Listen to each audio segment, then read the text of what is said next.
Ce site contient une section pour les conseillers pédagogiques et une autre section pour les enseignants.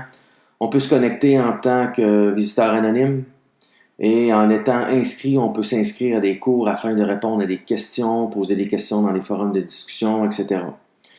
On va se brancher en étant visiteur anonyme.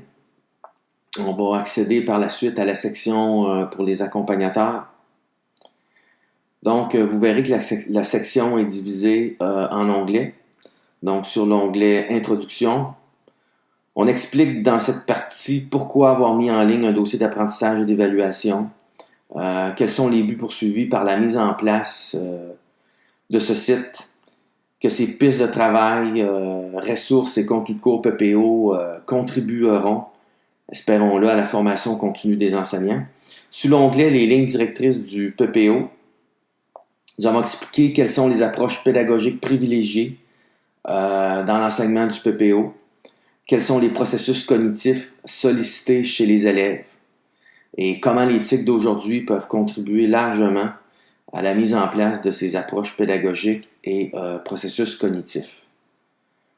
Expliqués à travers un tableau, nous les avons nommés facteurs de progression afin d'obtenir des apprentissages durables de la part des élèves. Dans le but aussi de faciliter les explications aux enseignants, nous avons utilisé le modèle 70-20-10 pour démontrer l'efficacité d'une classe apprenante en PPO afin d'avoir de la part des élèves des apprentissages durables. Donc, pour avoir une classe apprenante, 70% du temps, l'élève est en action-réflexion, 20% du temps avec les autres, et 10% du temps, c'est le cours formel, ce qui donne des apprentissages durables. Sous l'onglet Crédit, tout crédit revient à Nathalie Bédard, de la Commission scolaire des sommets, pour l'impressionnant travail accompli en tant que responsable de l'évaluation du domaine du développement professionnel au MERS jusqu'en 2012. Ensuite, pour ce qui est de la constitution du dossier d'apprentissage et d'évaluation qu'on appelle DAE, vous y retrouverez tous les documents pertinents et des vidéos expliquant les étapes pour la mise en place d'un dossier d'apprentissage et d'évaluation pour les élèves.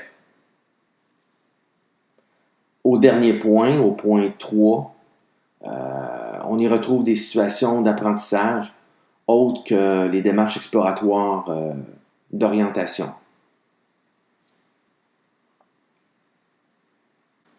Enfin, l'onglet Réseautage vous propose un forum de discussion afin de poser vos questions, commentaires, etc.